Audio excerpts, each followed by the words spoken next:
आज मैं एक कंपनी के बारे में बात करूंगा जिसका कुछ साल पहले आईपीओ आया था। इस कंपनी का नाम है सिगाची। कंपनी एक रेवोल्यूशनरी प्रोडक्ट बनाती है जिसका मार्केट के अंदर अगर हम कंपटीशन चेक करें तो बहुत ज़्यादा कम प्लेयर्स हैं इस प्रोडक्ट में डील करने वाले। इस कंपनी का जो प्रोडक्ट है उसका नाम है एमसीसी। कंपनी का जो प्रोडक्ट है वो इतना अनकन्वेंशनल है कि आपने जब इस प्रोडक्ट के बारे में पता करा होगा तो आपको विश्वास नहीं हुआ होगा कि ये प्रोडक्ट कहाँ कहाँ यूज़ होता है और इसकी ऑफरिंग्स हमारी तकरीबन तकरीबन कितनी इंडस्ट्रीज़ के अंदर यूज़ होती हैं सबसे ज़्यादा। अगर हम एक एग्जांपल के तौर पे इस प्रोडक्ट के बारे में बात करें तो आप सोचिए कि जो फ्रोज़न फूड है उनकी शेल्फ लाइफ को बढ़ाने के लिए एमसीसी यूज़ होता है। अगर आप एक और एग्जांपल अगर मैं आपको बताऊं तो अगर फार्मास्यूटिकल टैबलेट जो होती है आपकी उसको डाइजेस्टेबल फॉर्म के अंदर बनाने के लिए आपका एमसीसी यूज़ होता है।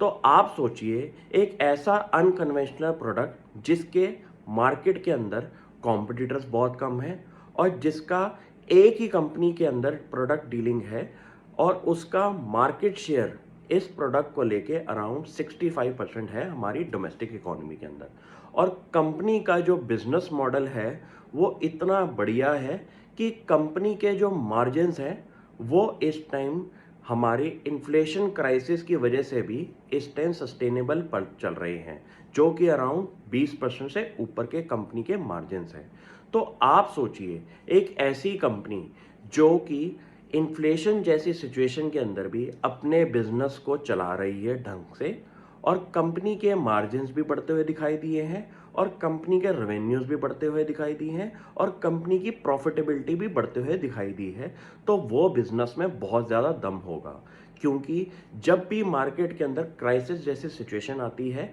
तो कंपनीज के बिजनेसेस ठप हो जाते हैं और वो सीधा रीज़न देते हैं कि मार्केट के अंदर हमारा स्लो डाउन है, मार्केट के अंदर हमारा इन्फ्लेशन जैसी कॉस्ट की वजह से हमारे रॉ मटेरियल के प्राइसेस बढ़ गए हैं, इसलिए हमने अपने प्रॉफिटेबिलिटी कम दिखाई है। लेकिन इस कंपनी ने इस क्राइसिस जैसी सिचुएशन के अंदर भी ये प्रूव करके दिखाया है कि उनके जो प्रोडक्ट ऑफरिंग है उसके अंदर ऐसी क्राइसिस जैसी सिचुएशन नहीं है। तो उन्होंने अपनी मैनेजमेंट कमेंट्री के अंदर भी ये दिखाया है कि जितने भी उनके ओवरहेड्स इस टाइम इस क्वार्टर के अंदर आए हैं वो उन्होंने अपने कस्टमर्स को पास ऑन कर दिए हैं। तो एक अच्छी कंपनी की सबसे बेस्ट पार्ट वो होती है जब वो अपने रॉ मटेरियल इंक्रीज प्राइजेस की वजह से अपने कस्टमर्स से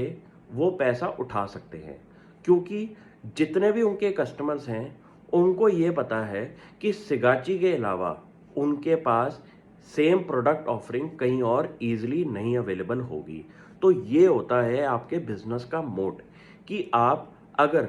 थोड़ा थोड़ा भी अपना प्राइस इंक्रीज करते हैं तो कंपटीशन आपका प्राइस इंक्रीज की वजह से भी मार्केट शेयर नहीं उठा पाता। तो ये एक सिगाची की बहुत बढ़िया बात लगी मुझे। नेक्स्ट बात करते हैं कंपनी के शेयर प्राइस की। मार्केट के अंदर जब भी आईपीओ आते हैं तो एक बहुत ज़्यादा वॉलेटाइल हो जाता है शेयर प्राइस। सिमिलरली ये हुआ हमारा सिगाची के साथ कि मार्केट के अंदर एक कंपनी को इतना ग्लैमरस बना देती है हमारी मार्केट कि उसका शेयर प्राइस बहुत तेज़ी से बढ़ता है। लेकिन वैल्यूएशन अगर कंपनी की ज़्यादा होंगी तो वो शेयर प्राइस कुछ दिन तक ही टिक पाएगा और थोड़े टाइम के बाद मार्केट से टूट जाएगा। तो यही हुआ हमारा सिगाची के साथ। अब लेकिन मुझे ये लगता है कि शेयर प्राइस कंपनी का बहुत अच्छे लेवल पे आ चुका है और इसके अंदर अब फर्दर ग्रोथ की अपॉर्चुनिटी मुझे दिखाई दे रही है, क्योंकि अगर इंडियन इकोनॉमी की हम सिर्फ बात करें तो इस प्रोडक्ट के अंदर अगर कंपनी एक्सपेंशन प्लान की बात कर रही है और कंपनी कह रही है कि वो एडिशनल जो कैपेक्स कर रहे हैं वो एक सुपीरियर प्रोडक्ट के अंदर जाने की बात कर रही है, जिसको कंपनी ने इस टाइम हमारी प्रेजेंटेशन के अंदर भी प्रूव करके दिखाया है कि उन्होंने अराउंड 32 करोड़ रुपीस इन्वेस्ट करे हैं एक ऐसे सुपीरियर प्रोडक्ट के अंदर। तो मुझे लगता है कि कंपनी की जो प्रोडक्ट प्रोफाइल है वो बहुत बढ़िया है और कंपनी के जो रिलेशनशिप्स हैं कस्टमर्स के साथ, जो कि बहुत बड़ी कंपनीज होती हैं मल्टीनेशनल कंपनीज, वो कोई अपना वेंडर बहुत जल्दी चेंज नहीं करती, क्योंकि उनके होते हैं लॉन्ग टर्म प्लान्स, और उनके जो प्रोडक्ट्स हैं, उनके जो रॉ मटेरियल्स जुड़े होते हैं वेंडर्स के साथ, उनको उनके साथ बहुत लॉन्ग टर्म एक टाई अप्स करने पड़ते हैं। तो ऐसी कंपनीज जो कि बी टू बी ऑपरेशन में ऑपरेट करती है, जिसके बहुत बड़ी बड़ी मल्टीनेशनल कंपनी के साथ टाई अप्स हों, और उनका जो बिजनेस है वो तो ग्रो होगा ही, तो सिमिलरली रॉ मटेरियल जो सप्लाई कर रही हैं उनका भी बिजनेस बहुत तेज़ी से ग्रो होगा। तो मेरा ये मानना है कि इंडिया की अगर कंजम्पशन इकोनॉमी में आप बेट कर रहे हैं, तो एक इनडायरेक्ट प्लेयर है सिगाची, जिसके अंदर आप अपना पैसा इन्वेस्ट कर सकते हैं। क्योंकि मुझे लगता है कि इस कंपनी का अगर आप पूरा 5 साल का टाइम फ्रेम देखें, तो कंपनी ने धीरे धीरे अपनी प्रोडक्ट्स को इंक्रीज किया है। कंपनी ने बहुत तेज़ी से केपेक्स नहीं किया, क्योंकि कंपनी का ये मानना है कि अगर उनके एंड कस्टमर्स की डिमांड बढ़ रही है, तभी वो धीरे धीरे अपना केपेक्स प्लान करें।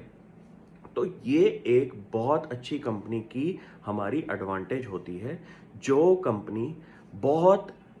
धीरे से अपना कैश यूटिलाइज करके एक्सपेंशन प्लान उतारती है। क्योंकि जब आप एक्सपेंशन प्लान बहुत तेज़ी से कर देते हैं और मार्केट के अंदर उस प्रोडक्ट की डिमांड नहीं होती, तो आपका एक ओवर सप्लाई भी हो जाता है, आपके ऑपरेशनल कॉस्ट भी बढ़ जाते हैं, और आपका जो पुराना बिजनेस है वो आपको लगता है कि बढ़िया चल रहा था,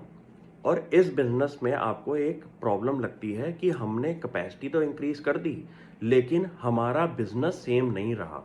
तो ये सिगाची ने गलती कभी नहीं करी कि उन्होंने एक्सपेंशन प्लान तभी करे हैं जब उनको मार्केट में अपने प्रोडक्ट की डिमांड दिखाई दी। तो कंपनी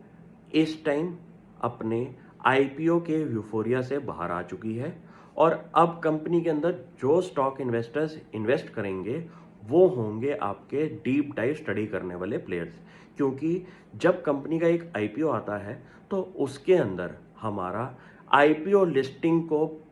गेन करने के लिए काफ़ी लोग घुस जाते हैं, लेकिन कुछ टाइम पीरियड के बाद जो बेस इन्वेस्टर्स का बनता है ऐसी कंपनीज के अंदर, वो एक होता है सटूक पढ़ने वाले लोग, जो कि इस कंपनी के बिजनेस मॉडल को ढंग से स्टडी करते हैं, और उनको लगता है इस कंपनी में फ्यूचर में बहुत बड़ा दम है, और वो शॉर्ट टर्म लिस्टिंग गेन्स पे विश्वास नहीं करते। Thank you.